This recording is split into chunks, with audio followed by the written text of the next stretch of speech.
Bright light flooded my eyes. Where was I? My eyes narrowed.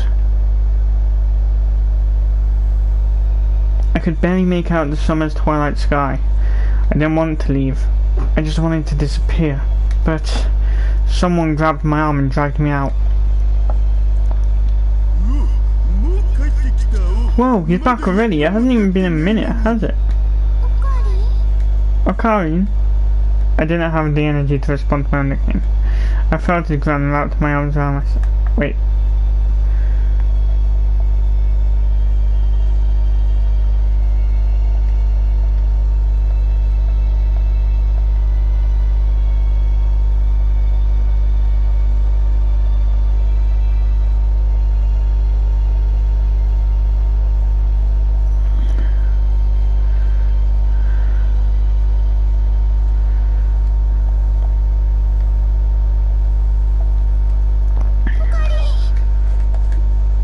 Mayuri ran to me and looked down, her face worried. But her kindness felt like nothing but a nuisance. Don't talk to me. Just leave me alone. Wait! You're covered in blood! What happened? Dad, get me a towel and water. Oh, and clothes. Now. Huh? Can someone please tell me what's going on? Just do it! Now! Okay. Darby ran to the door and that led back inside the building.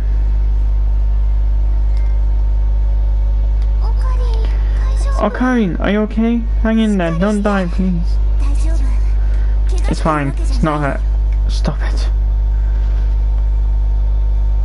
Just get away from me. Leave me alone. I couldn't save her. In fact, I killed her myself. Right here, 3 weeks ago. I killed her. I'm a murderer. It didn't work. No matter what we did, it's not going to work. It's all been decided anyway. It's the same as it was with me earlier. No matter how hard I try, it'll all end up the same. No matter how many times I try, it will all converge back to the same result. The process doesn't matter. When we time travel or time leap, you can't go back and change the results of the past. I thought I understood that cruel truth, but now I was forced to realize it again, and in the worst possible way. It's useless. Useless. It's all useless. I knew it. I can't save Kurisu. I knew it. I knew this. I knew this would happen. I'm so tired. I haven't rested in so long. I'm done.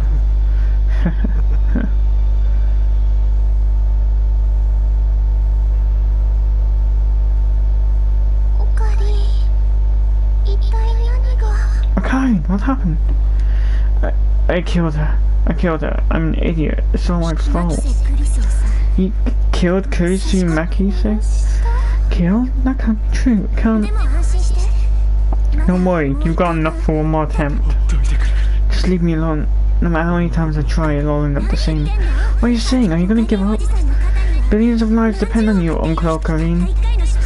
Who cares if you fall once? There's just no way to save Kurisu. You can't stop the world line convergence. That's the reality of this world. I learned that a long time ago.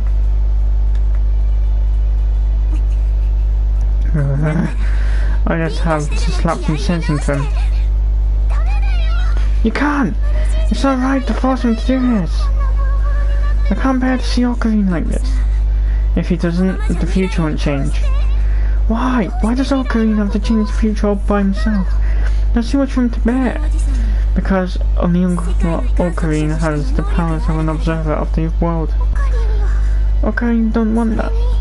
And I think even if he tried, he'd just get hurt again. It's impossible for one person to change the world all by themselves. And that's why STEINS is. I know how you feel, but I'm here for the sake of the future.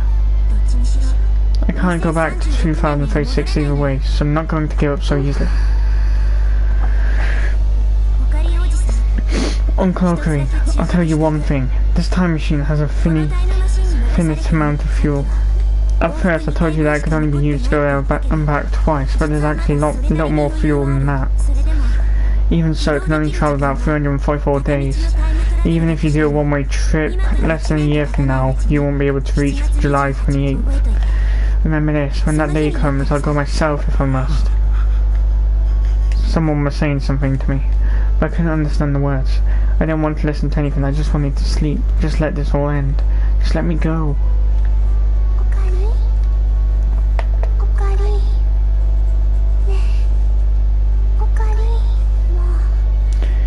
You don't have to push yourself harder anymore, okay? It's okay to cry, Okari. Mayushi is here for you, okay, Okari? I don't know if what?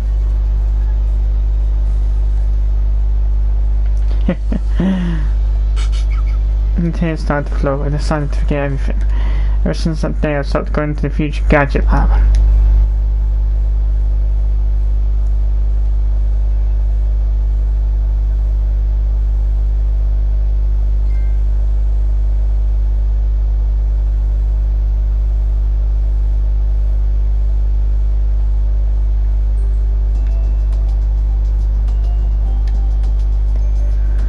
UPX, the new seminar for Akihabara, was located right in front of the station. In the hall on the 4th floor, preparations have begun going on all morning for the ATF Akihabara Techno Forum Convention. Universities and labs from both inside and outside the country would work together to put on special seminars and symposiums at regular intervals. My school, Tokyo Denki University, was participating as part of its industry collaboration efforts. Students were required to attend these seminars and submit reports to their instructors.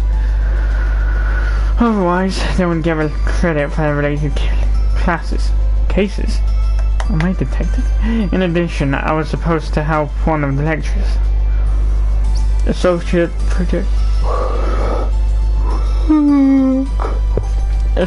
Professor Izaki. I had just gotten a list from the reception desk at the shared lobby. I was waiting to check off the names of the students who were coming to the lectures.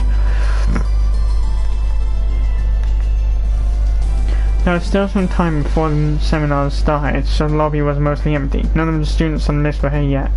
I was bored, but I couldn't do anything but wait. The old me never would have imagined doing something like this, but impressing Izaki was part of my new goal in life. Victor Chondria University. Yes, that was my new goal. Izaki did a lot of joint research projects with them. I knew a lot of people there. The best first step to get him there, my brain could come up with, was being his assistant. Also, this convention was holding another seminar by Victor Chondria University, after the one held this summer. Of course, that interested me too. Somehow. An image of her as she was then flashed through my mind. I was trying to get to Victor Chondria so that I could learn about the work that Kurisu Makise had been doing. I wanted to try to do it myself. Of course, I wasn't a genius like Kurisu. I knew there was no way I'd ever be able to do it exactly what she did. But if I could do even 10% of it, honestly, I'm amazed I've recovered so well. I thought that to myself and chuckled. Why the fuck am I continuing on in? I thought that to myself and chuckled, just as a voice called to me from across the lobby. Excuse me. I looked up and saw a young girl approaching from the elevator hall. She was short and petite. Everything about her was small. I could kind of make out a few of the curves that don't appear until after puberty, so at least she wasn't in elementary school, but maybe middle school? For someone with such a cute face, she clearly didn't care about her appearance. Her hair wasn't styled and it pulled down her back. Even I could tell her clothes weren't very fashionable. Excuse me, where's the staff room? This is the ATF seminar. Clearly not a place where a middle school girl belonged. She'd probably just come to the wrong place. I know that. How many times am I gonna have to say this? This is the first time you've said it to me. And you're the fourth person I've said it to since I got it. Irritated, she pulled a card out of her jacket. It was one of the IDs given out to invited guests. Her name and the name of her workplace were written on the front. Huh? Victor Condrey University, USA, Brain Science Institute. Victor Condrey University, USA, Brain Science Institute.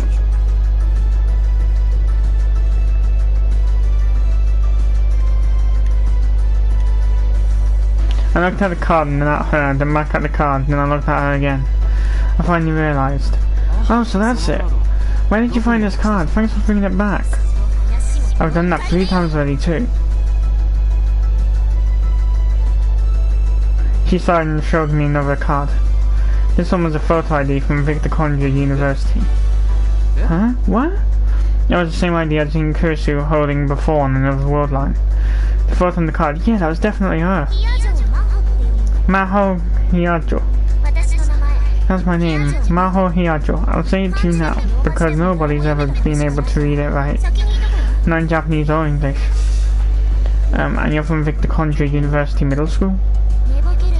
Stop messing around, universities don't have middle schools. That's true. Then you skipped a bunch of grades? Unlike in Japan, it wasn't uncommon for Americans to skip grades. Kurisu had made it to university at age 17, but still, a girl this young working in a university lab? Can I ask you something? Sure. You're feeling pretty shocked right now, right? Let me guess, a small child like this? I can't believe it, right? Are you one of the... She must be amazing to be able to do that at her age types. She got me. Look here, closely. Little girl, Maho Hiyajo, pointed to the part of the ID with her slender fingers. She was born in 1989, and it was 2010, so... She's 21?! You're 21 years old? In other words, I'm an adult woman. I'm not in middle school, and of course not in elementary school or daycare either. And then she puffed out her chest. There wasn't much to see, but I could imagine her saying, they look bigger when I'm not wearing clothes. They're huge. What's that look supposed to mean? Oh, no. Sorry, I apologize.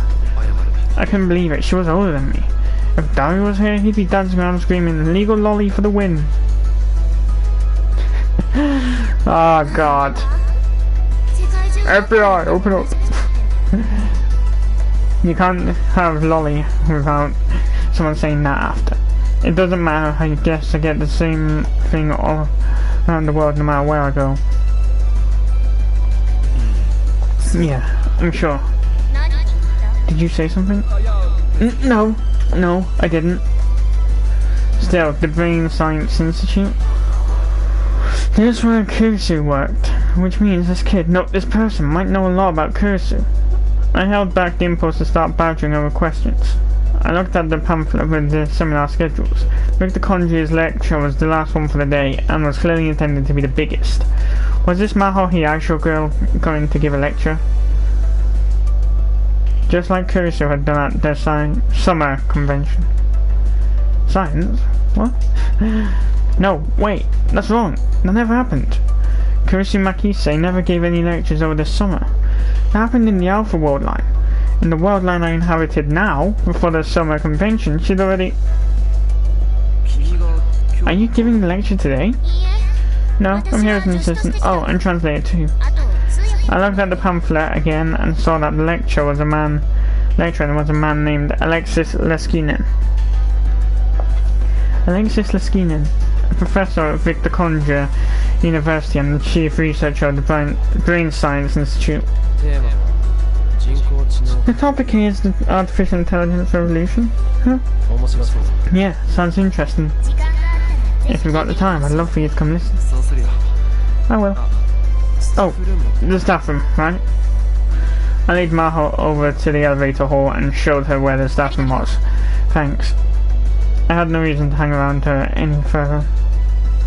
I said goodbye and was just about to turn around. I was getting strong Hiyoko vibes from her.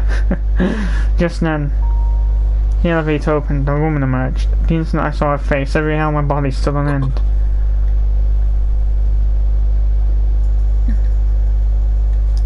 Morika? Kiryu. Morika Kiryu. It was all I could do to keep myself from screaming. Calm down. This is the Beta World line. Mayuri is alive. Marika's not gonna kill her. Our eyes met. The eyes on the other side of her glasses were as dead as ever, and it was impossible to tell what she was thinking. Her frantically averted my gaze before she realized something was wrong. She tilted her head for a second, but quickly lost interest in me and turned towards Maho.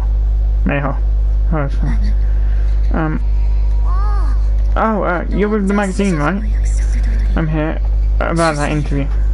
Even in this world line, Marika still only spoke in faint whispers. Dr. Leskinen isn't here either. Isn't here yet. It may be a minute.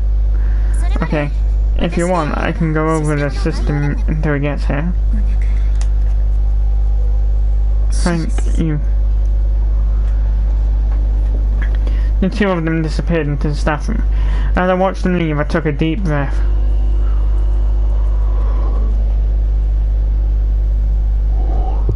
I tried to calm down, but it wasn't working.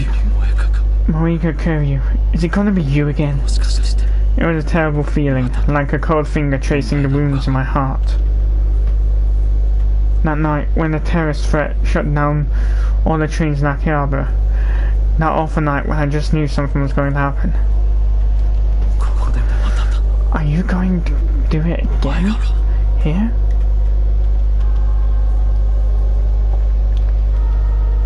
Or was I just imagining things? Was she just a magazine reporting out instead of a CERN rounder?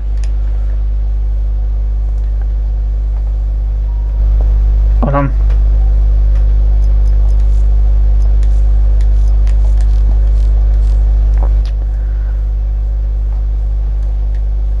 CERN, the European Laboratory for Nuclear Research.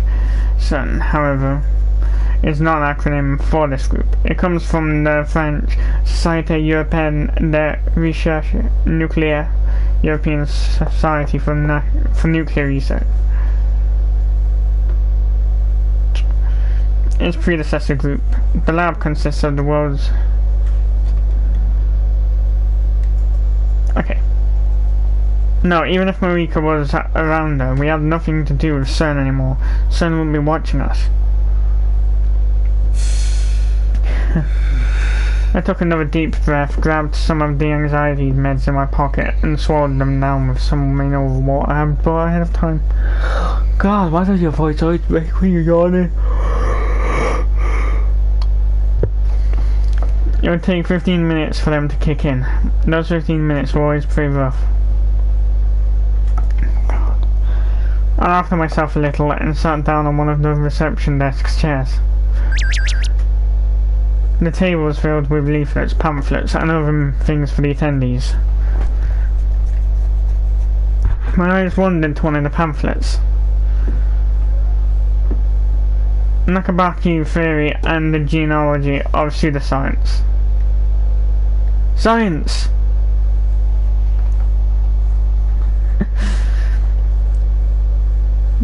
This pamphlet was from Professor Izaki's seminar. Wonder if it's cognitive. Anyone who's played Persona games know what I'm on about. Nakabaki Theory. The paper he denounced in Russia. That paper had held the key to creating a real time machine. On that day, July 28th, Nakabaki had stolen the paper from Kurisu, his own daughter, and left with it. I knew that. Only Nakabaki and I knew that.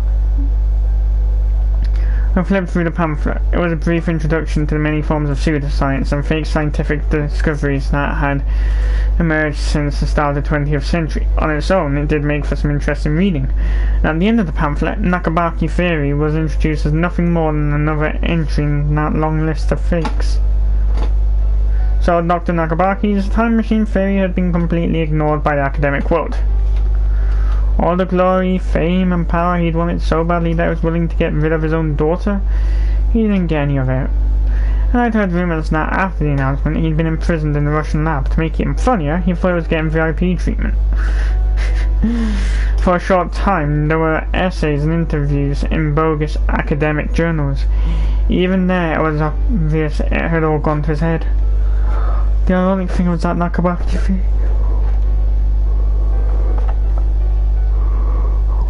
was completely correct and completely revolutionary. I was looking at revolutionary when I said completely. The Russian government was worried about it leaking, and the SVR were doing everything it could to keep it under wraps. But under the surface, there was a full-scale information war beginning over the paper. The time traveller from 2046, John Tito, had told me so, which meant it had to be true. Was World War III really going to happen? There was no point in thinking about it. Just a little more before the drugs kicked in. I closed my eyes.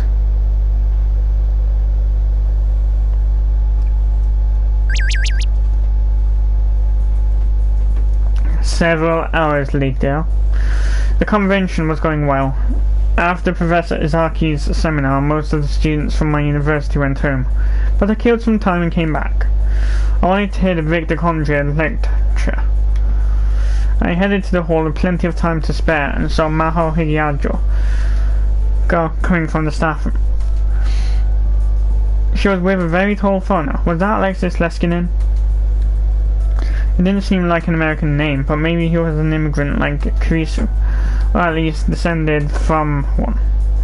I didn't mean to eavesdrop, but the looks on their faces were so serious that I couldn't help but listen. Since they were both speaking in English, could barely make out any of it, but could tell from their voices that it wasn't a pleasant chat. Wait, did I just hear the word Mikisi? I hate the fact I couldn't speak English. If I'd known this was going to happen, I would have gone to an English school. The two of them walked into the waiting room for lectures. It was located right next to the UPX theatre. I put together the few fragments I was able to understand. Fire at Kurisu's house, Miss Makise is alright. Robbery. The police called off the investigation. Why was the FBI there? It doesn't make any sense. I think that's what they were saying. Kurisu's house? They mean where she lived in America? Her mother should still live in America. Is that where the fire was? And then words like robbery and the investigation were called off. I really wanted to know more. Arson?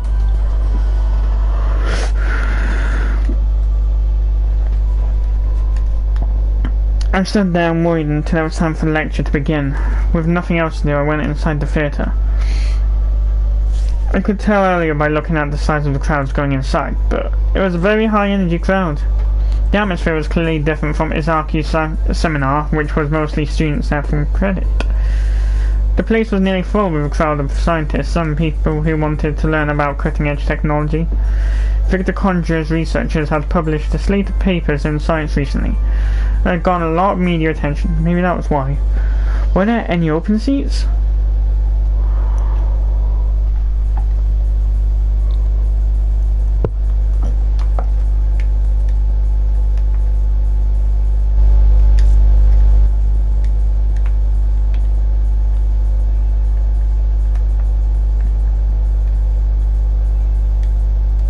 I found a single open seat at the edge, but when I looked at who was sitting next to it, I moaned.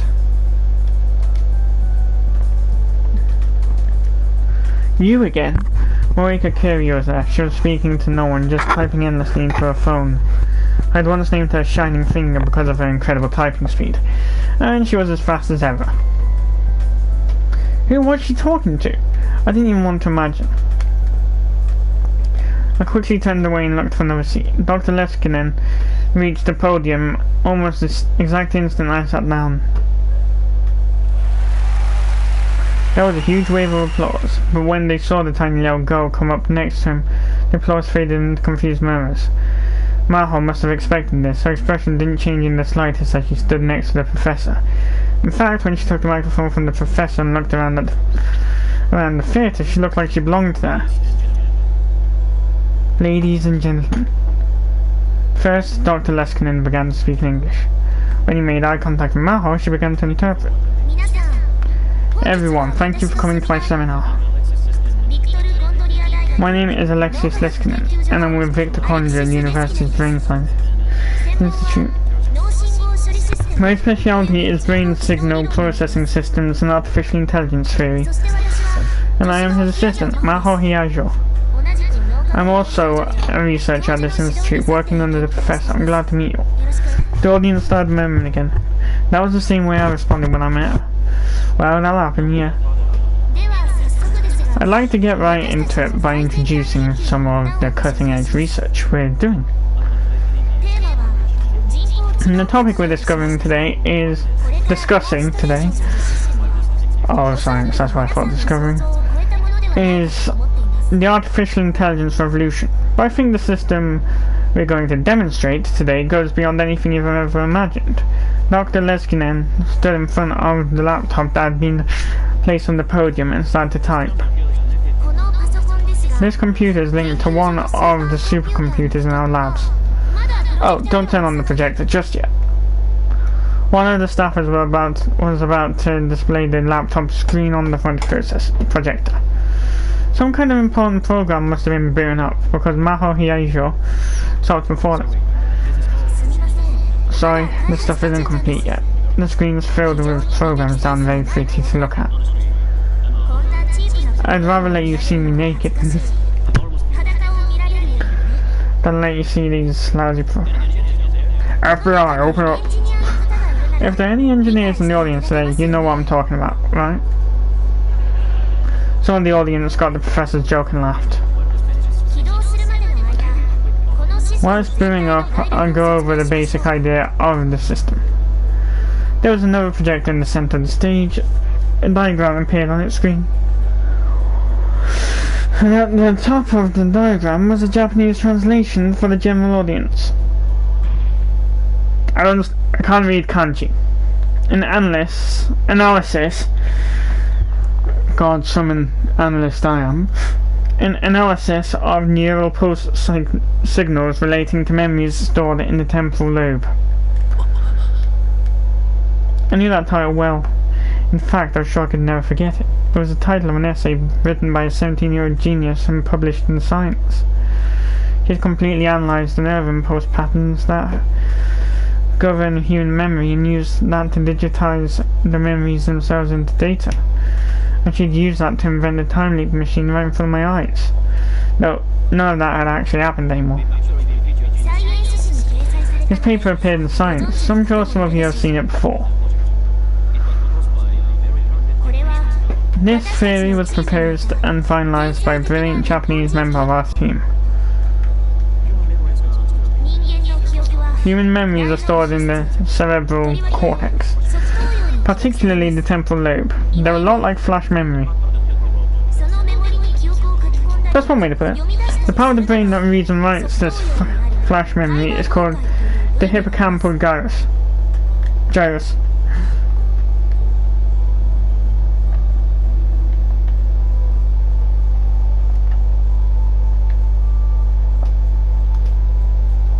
Dr. Leskinen pointed to the diagrams of the brain and the hippocampus on the screen.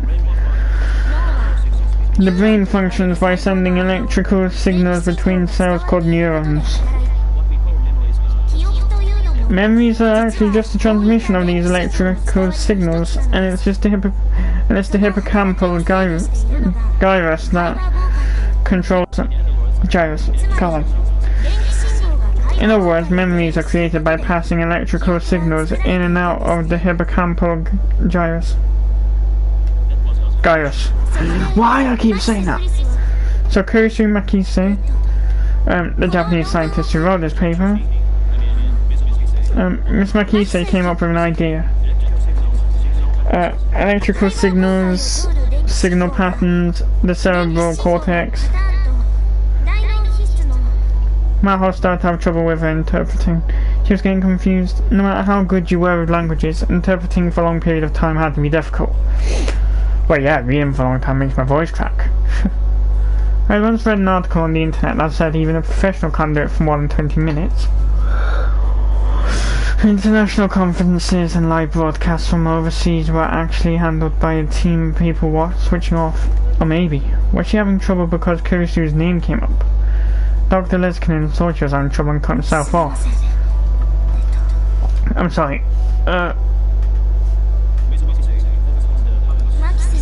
Miss Makise focused on the pattern of electrical signals going in and out of the hippocampal gyrus. By analysing the pattern, she was able to get complete data on which memory in the cerebral cortex it corresponded to. This created the basic theory that lets us take the vague analog thing we called memories, they get no results on me, I remember shit, and turn into a digital combination of electrical signals. The result was her paper, which appeared in Science. And right now our team is using that theory to create a system to turn a person's memories into digital data. A wave of whispers swept across the theatre. Which means we can store and access humans' memories on a computer. The whispers turned into a low roar. I see. So even after her death, Kurisu's research was being carried on. Of course, maybe it was natural that it would be. That was the basic theory for time leaping, which I had proved to myself, even if I could never prove it to anyone else in the Alpha World line. My memories have been turned into data and stored on a computer. There was no doubt about that. And what Dr. Leskinen was talking about right now was the basic technology required for that process.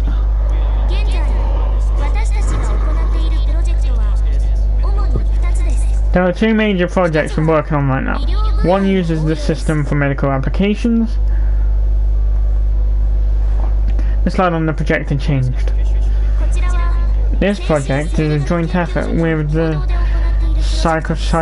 physiology. God, I read the first bit twice. I'm not physio growing up, so how could I read that? The idea is to use the hippocampal gyrus to put the memory stored on a computer back into the brain. Incredible! Somebody looked like a grad student in the front row shouted. Dr. Leskinen didn't seem particularly put off by the interruption. Maho continued her interpretation. Incredible, huh? I can understand how you feel. I would feel the same way in your position. But we feel this research is making real progress. How wonderful would it be if we could make this work? One example would be memory problems caused by aging or Alzheimer's. This would be a form of symptomatic therapy. We could automatically back up the patient's memories as data. That'd be nice, you might forget things.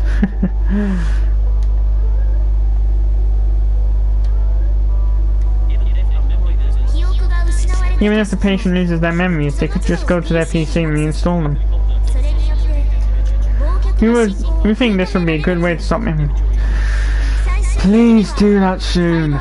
In the end, we are hoping to make the memory data stored on your PC constantly accessible via the hippocampal gyrus. This would mean that if brain functionality was lost, for example, if the brain was badly damaged or atrophied, brain functionality could still be maintained. It would be like a form of external storage. A strange feeling gripped the hall. Part of it was shock and the feeling that they were witnessing the announcement of an incredible technology. Part of it was skepticism that some system like this could ever actually work. Part of it was revulsion at the idea of playing around with a human brain like that. An excitement born of all these things passed from one member of the crowd to another. Dr. Leskinen raised his hand to encourage questioners. It looks like I need to take questions before we move on to the next project. I'll answer anything I can. Go ahead. Many hands were raised. I could tell that there was a wide age range of people interested. Both young and old were raising their hands.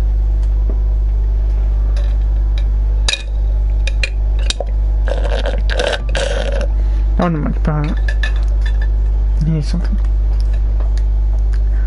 Dr. Leskinen pointed to a questioner. This was the first question. Sampling would be required when digitalizing, digitalizing analog memories. Does that mean any information would be lost?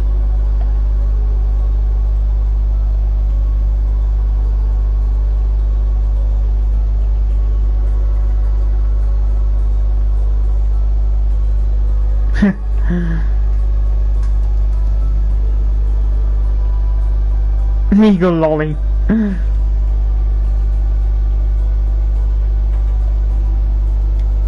FBI, open up.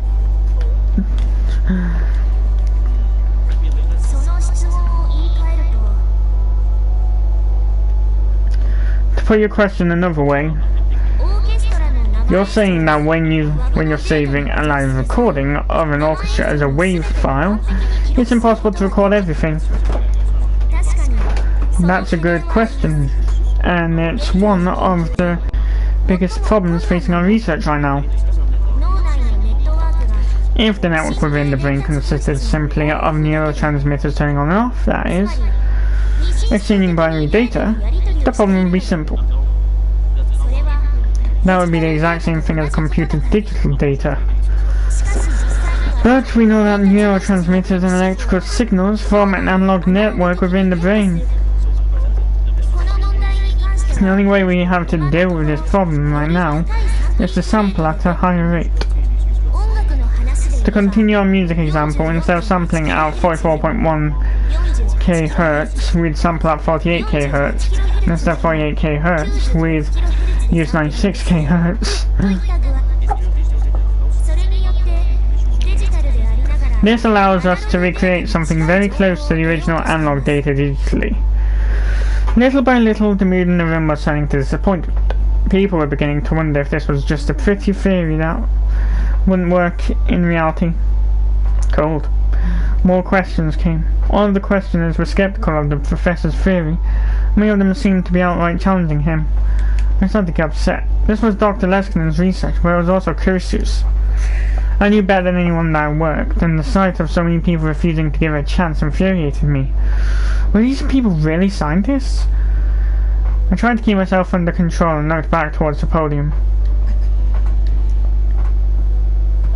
Was she mad? She suddenly looked disappointed. Dr. Leskinen was very polite with the rude questioners acknowledging the problems with the theory. She was very different. Her anger was starting to seep into her interpreting too. I felt a kind of kinship with her. The question and answer session continued.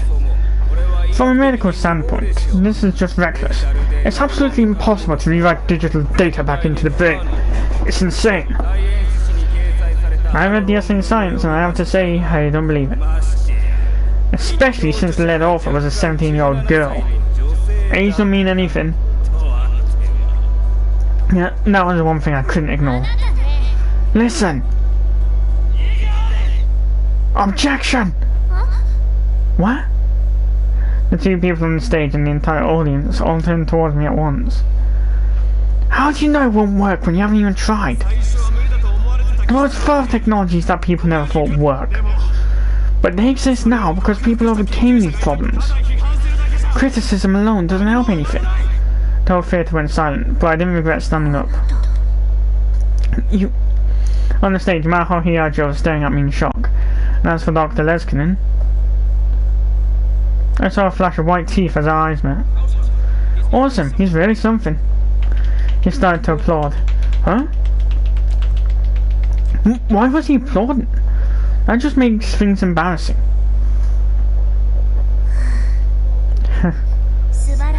Awesome, he's really something, the professor says.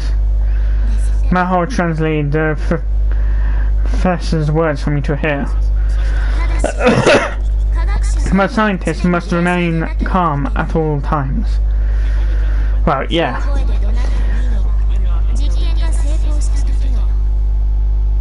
Anything to put your thinking can cause even a little anomaly. It's called the butterfly effect. One small mistake makes all the difference. The only time when you're allowed to yell is when your experiment succeeds and you're saying, "We did it!" That's all you need, he says. I'm sorry. I nodded my head and sat down. I thought I was calm, but I guess I let my emotions get away from me. I hadn't grown up at all in the past 6 months. If Kurisu was here, she'd make fun of me again. I could feel the rest of the audience staring at me coldly. If I could have left, I would have wanted to, but I was too interested in hearing the rest of Dr. Leskinen's talk to move. Alright everyone, moving on. But first, how about a round of applause for our brave audience member? Oh, no, please no. Challengers like him are the ones who advance science and come up with the really amazing theories. That's true. He may be capable of becoming the third Einstein. I knew who he was. I was just wondering what they meant by third Einstein.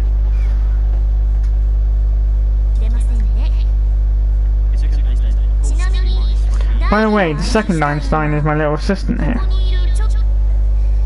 Stop messing around, Professor. The audience chuckled. Now then, I'm going to take a break from the interpreting. The next interpreter is far better than I am. This is our second project and the one we're putting most of our efforts toward. The Amadeus system.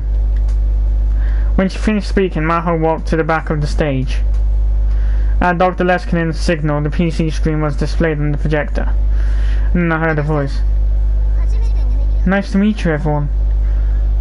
The murmuring got louder than before, but it felt more uncertain than surprised. On the screen I could see a detailed 3D model of Miho, the girl who'd just been interpreting. By the way, this model was made by the famous DreamWorks Studios. You've probably seen them. DreamWorks! It's a parody of DreamWorks. Maho Hiyaisho chimed in from the back of the stage. The voice was done by a Japanese company, Yamana.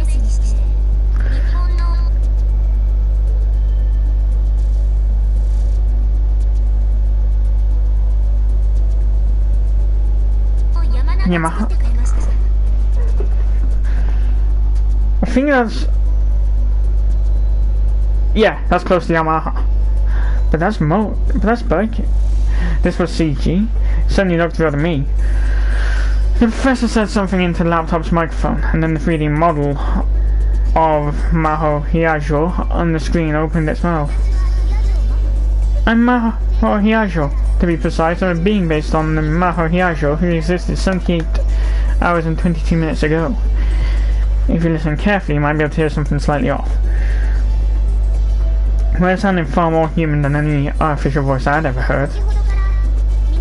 I've been listening to your questions, and I was wondering why the professor didn't introduce me earlier. I thought for a while that the professor has a bit of a mean streak in him. You've got that right. The Maho Hiyaisho on the screen spoke with a slightly irritated expression, and the Maho Hiyaisho by the wall nodded in agreement. Dr. Leskinen simply smiled. What was going on here? What part of this was their biggest project? The rest of the audience didn't seem to have any more of a clue than I did. Many of you are wondering whether it's possible to extract a human's memories as data, save them, and use them. You're wondering if that's really something we can do. So I'll put this question to you. If not, what am I? I am based off data that was extracted from Maho Hiyaisho's brain 78 hours and 23 minutes ago. What did she just say? The professor said something else in rapid English and asked the Maho on the screen to translate it. But she, if she was the right word, hesitated and went silent. I looked at the real Maho, and she was responding exactly the same. Professor, is it alright if... Professor, is it alright if I report that sexual harassment to you? Dr. Leskinen laughed cheerfully and responded to her. The conversation was in quick English, and over half the audience couldn't understand it. The real Maho sighed and took back the microphone. Well, the professor, he told me this Amadeus system, which is based off my memories, to answer a question. It was stuff like how old I was when I stopped taking baths with my dad, or when did I first fall in love. He said any of those questions should be answerable. Oh geez, you don't have to translate anymore. Would you stop that? It's embarrassing. I'm not answering any questions like that. The professor said it. The professor said something else, and the Maho on the screen groaned and turned away. And I'm definitely not telling you my credit card number. And I don't even remember what kind of pajamas I was wearing a week ago. What was this? It was so natural I couldn't tell at first, but this was something unbelievable, wasn't it? It felt very different than the typical AI, I could tell that much. It wasn't answering the questions it was given, and because they were embarrassing, Was it programmed to respond like that to certain questions for the purposes of this demonstration? It was possible that's all it was, but...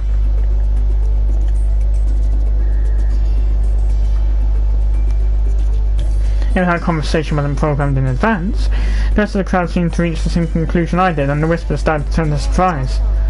Listen, can you do something about this little troublemaker? I know what he's trying to do, but it's embarrassing. The copy of Maho was complaining to the original. It felt like I was watching a pair of twin sisters talking. Well, since the little troublemaker, that is, Dr. Leskinen, is having too much fun to explain what's going on here, I will. Maho walked back to the professor. I think everyone's already figured this out, but Amadeus is deciding on its own what it can and can't talk about, and what it does and doesn't want to talk about. We haven't programmed any of this into it at all. I knew it. It's using the memories we gave it to make its own autonomous decisions. The Maho on screen suddenly took over for her. And there's another thing, which is the exact opposite of the medical application we discussed. The research team spends a lot of time arguing about this, but I eventually forgot about unnecessary information. Or rather, I became unable to access those memories, just like all of you. For example, the colour of the pyjamas I wore a week ago. There's no reason I shouldn't know this, but right now I can't remember it. That is because this information isn't necessary to my survival. The same goes for all of you. So as you can see, Amadeus' memory inputs and outputs are very similar to humans. This result surprised us too, and we're currently researching it, but we still don't know exactly how it works. As Maho finished up, Dr. Leskinen took the microphone back. She resumed interpreting as he continued the lecture. Another thing that surprised us is that Amadeus is capable of deliberate lies. By deliberate, I mean it lies of its own free will, not as a result of any programming error. Yeah, I'm pretty sure everyone knows what deliberate means. Or that it's translating, so they might not. Lies are one method that humans use to communicate with one another.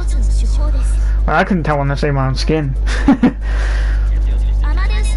And just like a human, Amadeus can use its memories to decide if lying would be best. If so, it would lie without hesitation. Don't tell him that, Professor. I can't lie without hesitation. I have a conscience, you know. I'm so sorry. And Dr. Leskinen cut off. You seem to be hesitating. Maho didn't seem especially surprised by this. Maybe she knew the reason.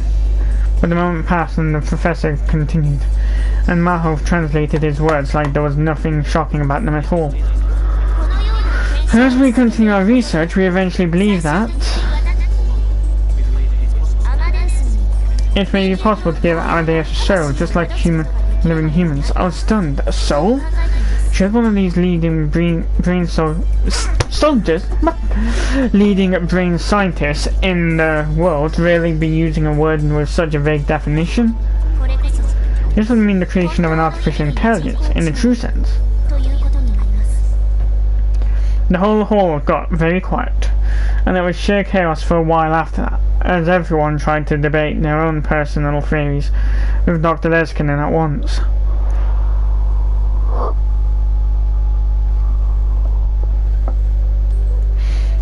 It was thanks to Izaki that I was able to get into the reception held after the ATF was over. They told me that was a dress code, so I went all the way back to my parents' house to get a suit to change into. At first, all that effort paid off as Izaki introduced me to some of the country's top researchers. Riken, Jaka, IMSS, etc. But before long, Izaki ran off to suck up to some university professor, and I was left completely abandoned.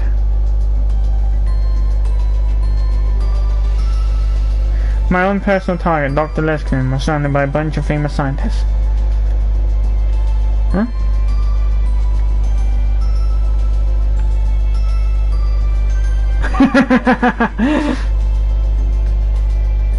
I can't believe you get to go to a fancy party. Dying in a fire, Mr. Fancy Pants. You could have helped too, you know. No way. And don't complain. But I'm jealous you get to go to a party. There's lots of hot rich girls, right? It's mostly guys, I think. Lots of other scientists. Ocarina hanging there, man. Is that all you ever think about?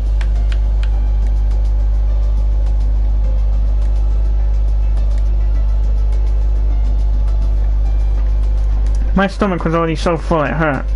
The whole place felt like it was another world. I'm really not proud for this. And the exact moment I spoke, I had a girl next to me say the exact same thing. Surprised, I looked over at her. Oh, isn't it? I knew it was going to be Maho. Oh, you.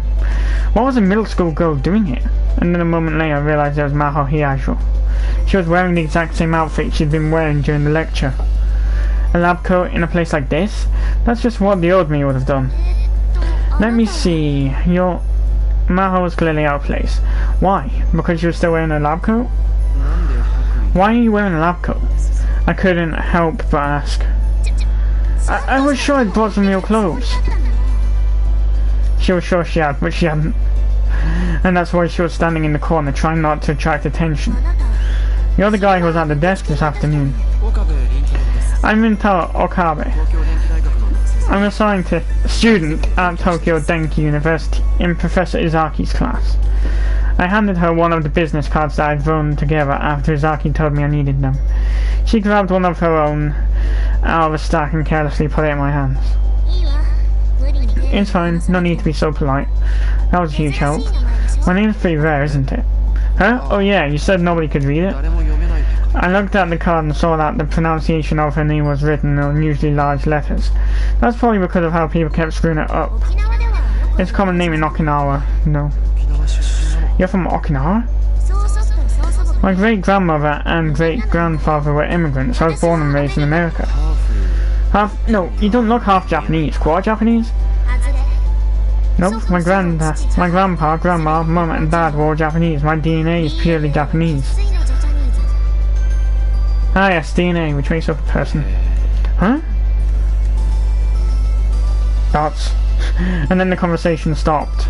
I'm a terrible conversationalist, really. Honestly. The old me would have gone full Chunibyo and started ranting about conspiracies and magic powers with the other person cared or not, but you can't really call that a conversation.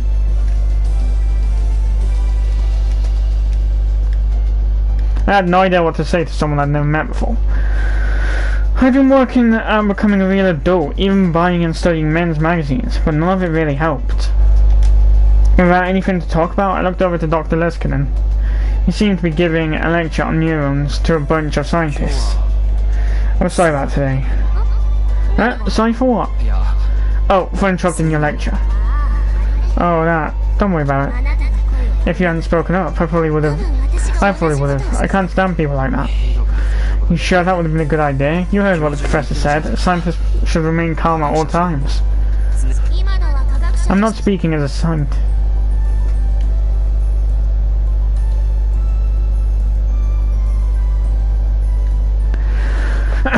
Chunibyo. Literally 8th grader's disease. Announcement.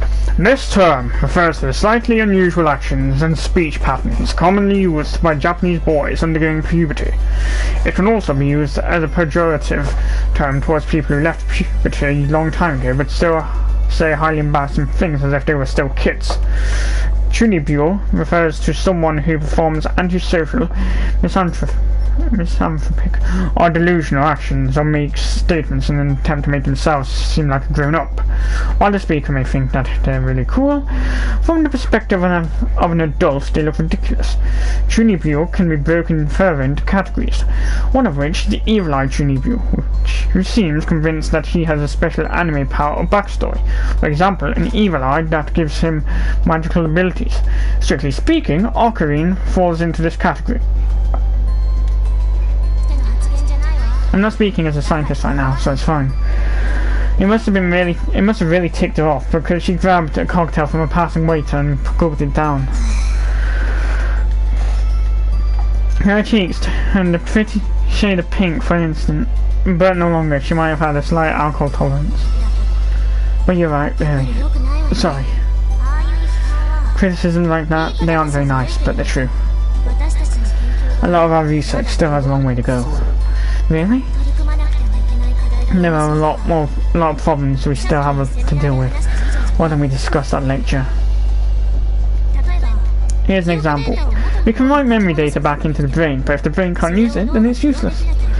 Oh yeah. I was gonna say, that would come in handy for people with short-term memory. The memories are there, but you can't get to them. It's basically the same as amnesia.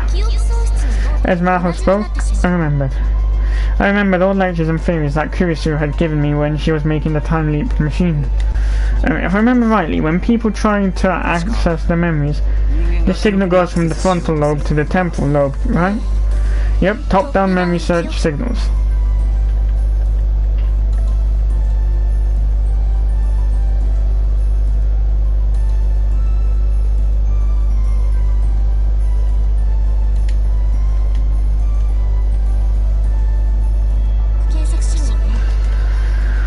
So then,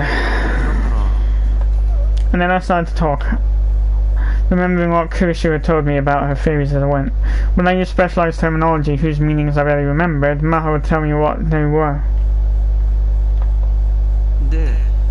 And so finally, in the process of writing these memories back to the temporal lobes, if you send the pseudo pulse you copied along with them to the frontal lobes, the memory search signals will function properly, I think.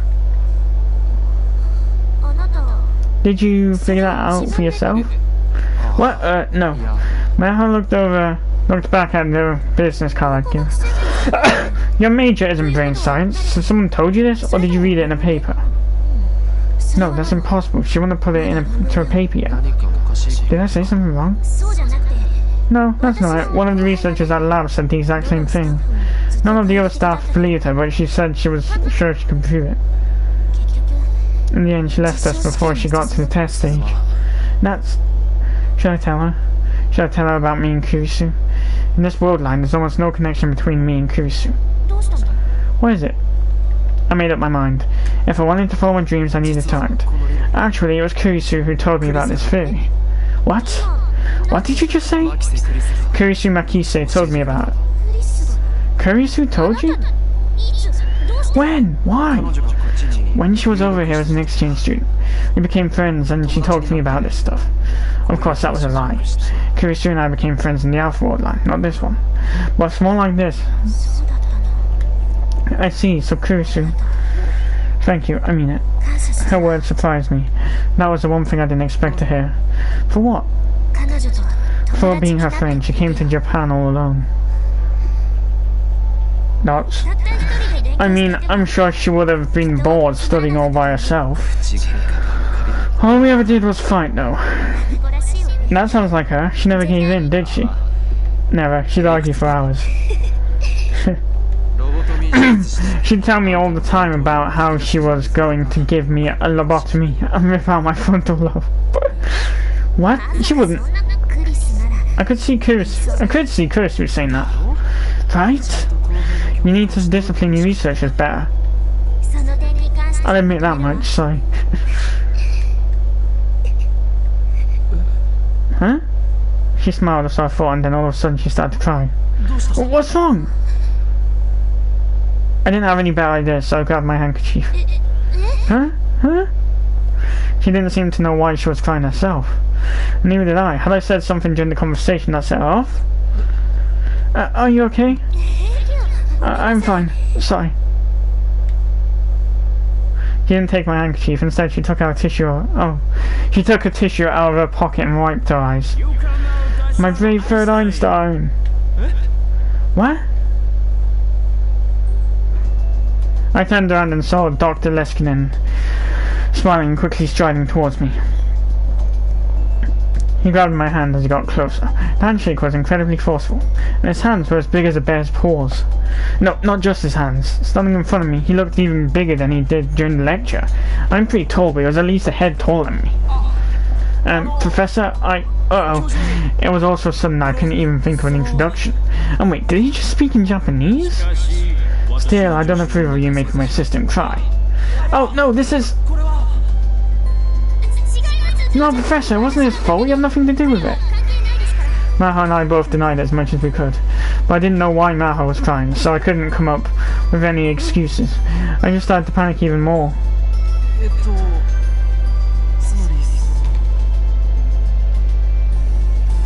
So basically, Kurisu. I was talking with him about Kurisu and I just started crying. Kurisu? You're a friend of Kurisu's? Yes. This is Rintaro Okabe. He's a student. Meiho introduced me. I'm gonna call him Meiho from now on. Seems more like it. Dr. Leskinen had a gentle expression on his face as he gave me a slow hug. I felt like I was gonna suffocate in his massive arms. Somehow I could tell that was his way of remembering Kurisu. I see, if that's the case, then Meiho. Yes? Why not introduce her to Mr. Okabe? You can't mean Amadeus. It was good luck that brought him to us here, wasn't it? While we're in Japan, you can have him be a tester. Are you serious? You can't just let an outsider... If he's a friend of Kurisu's, he's no outsider, correct?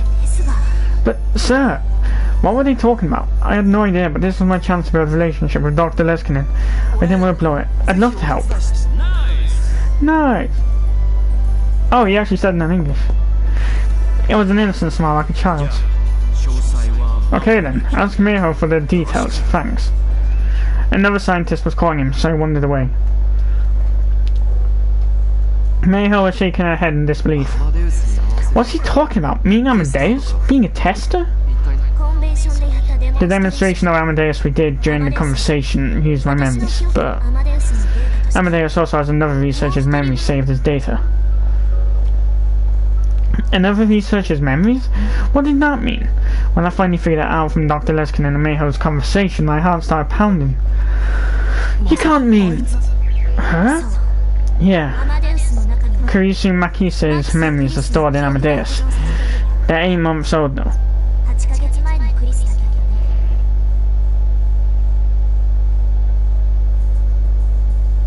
Several days passed after the ATF party. 10 minutes from Ikebukuro, Radio Express change. And then 10 minutes by bus from a station near Wako City in Saitama. The office I was looking for was on the 2nd floor of a building right next to Riken. Global Brain Science Comprehensive Research Organization.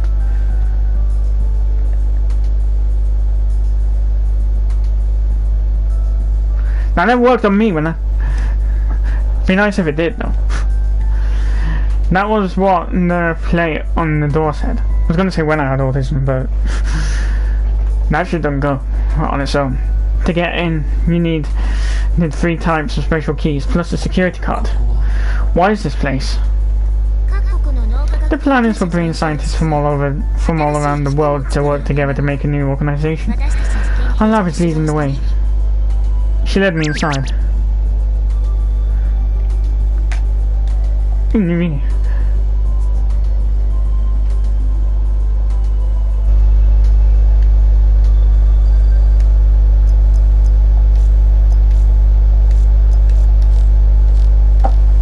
The mysterious Suketos have at last appeared in Akihabara, Nya.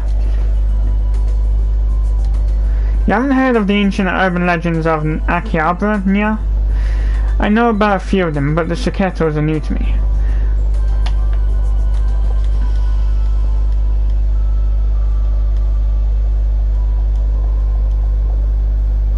Yeah, safe to say everything is anything but fine.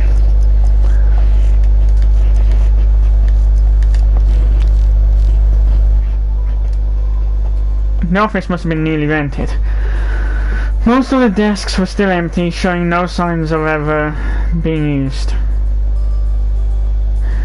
There wasn't even a whiteboard, which made the room look even more empty. There wasn't a lot of natural light. Maybe the windows were on the north side? The only illumination was from the overhead fluorescent lights. The room felt very cold.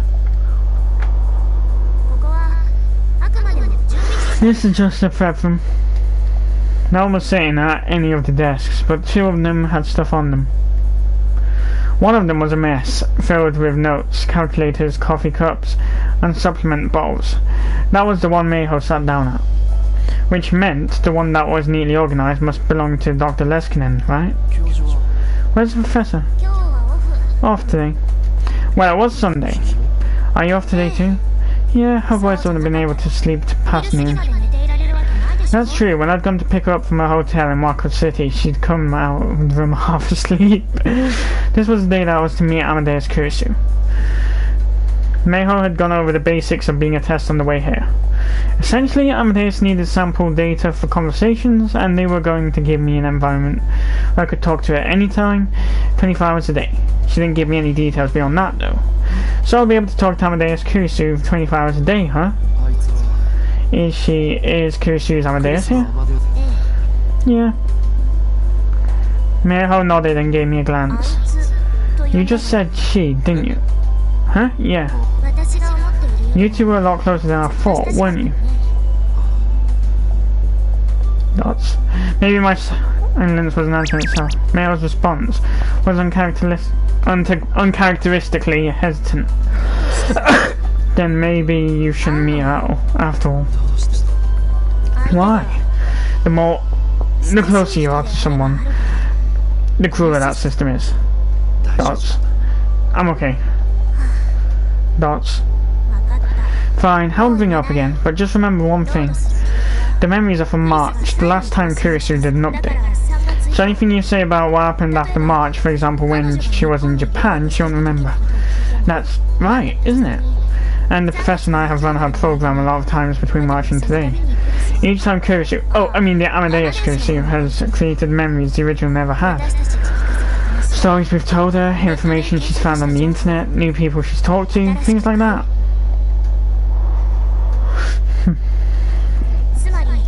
In other words, what you're about to meet isn't Kurisu Makise, friend. Dots. It's one of the problems with the system. It causes a lot of confusions with the people on this side. Us humans. Because you'll think you're talking to real Kurisu. So don't get reality or fantasy mixed up, I guess. Our brains have trouble keeping up with the fact that our memories aren't shared with them. Memories that aren't shared? Shared on, I fucking know it. Now that's a feeling I know well. Reading STEINS. It was a power only I possessed, which made my memories different from than those of the people around me. Take another notice? Okabe, may I have a moment of your time?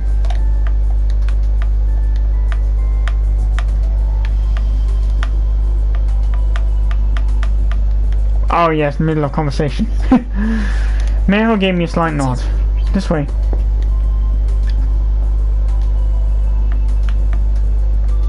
Oh no, you can't respond to it.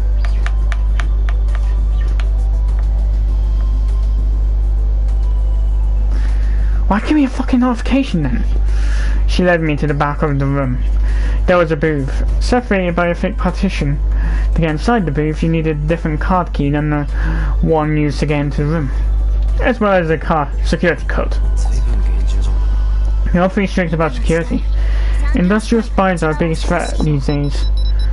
Well, that's understandable. She entered the security code and unlocked the door. Go inside.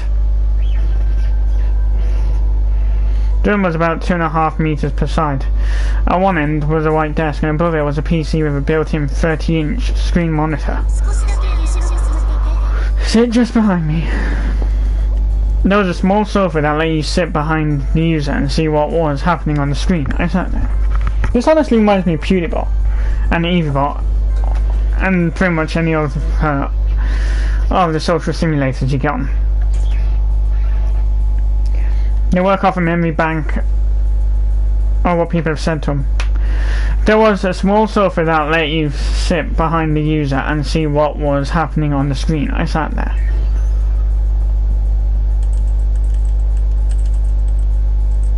Meiho powered on this PC and began to type.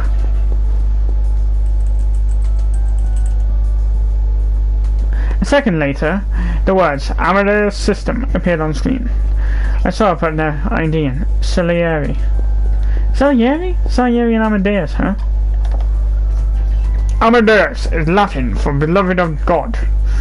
and the medical name of the Australian composer Mozart.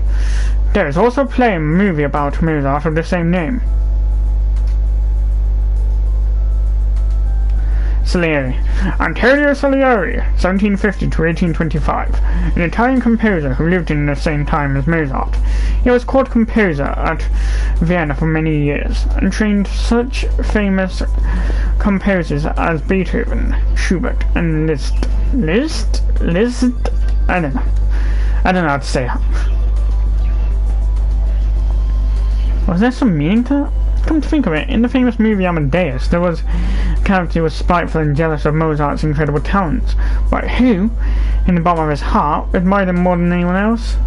And that character's name was Salieri. Don't look at the password. Mayho moved her body to hide her hands. I looked away. She finished logging into the system, and the simple bare command prompt appeared on screen.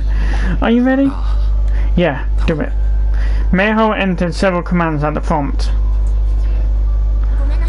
Sorry, I can't show you this. Well, I won't be able to make any sense of it. Still, you know how it is. She turned off the monitor. Then she spun around to face me. I suddenly realised I was clenching my fists. How long have I been doing that? My hands were sweaty and there was a red spot at the base of my thumb where my nails had dug in. Was I more nervous than I realised? What is it? Oh, I'm starting to get a little scared. There's still time. You can just leave now. You're pretty mean. Really? I'm worried about you. Then act like it. Seriously, you curious? You love girls. For a second, the old joking me was about to come back. I quickly changed the subject. People who spend all their time doing experiments can be so rude. That's a clear case of slander. I can sue you for defamation if I want. That's rude. Stop! You're scaring me. I know a good lawyer. Want me to introduce you? How about you stop suing me first? If you want to talk about settlement, you're gonna need a lot of cash. She's just messing with him now. I'll buy you a Dr. P later. Dr. Pepper? That's a good drink.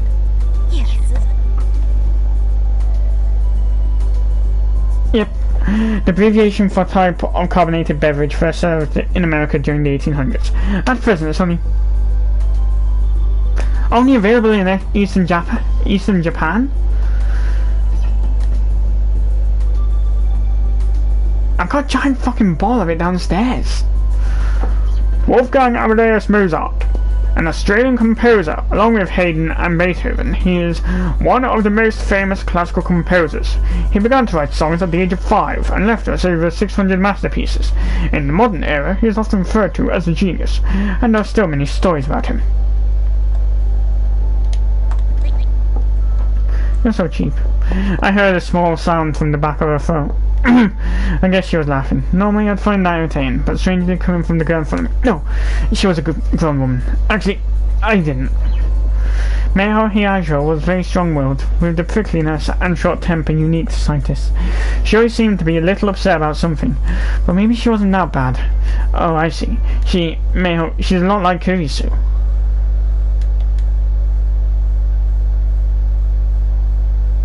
When I first met Kurisu, she was like that. Arrogant, rude, never willing to change her mind, stubborn, hard-headed, and always ready to confront you with raised eyebrows whenever you said something she didn't like. I truly thought I'd never seen a more unlikable woman. But despite my first impression, on the inside she turned out to be fragile, easily hurt, and so kind and so lovable.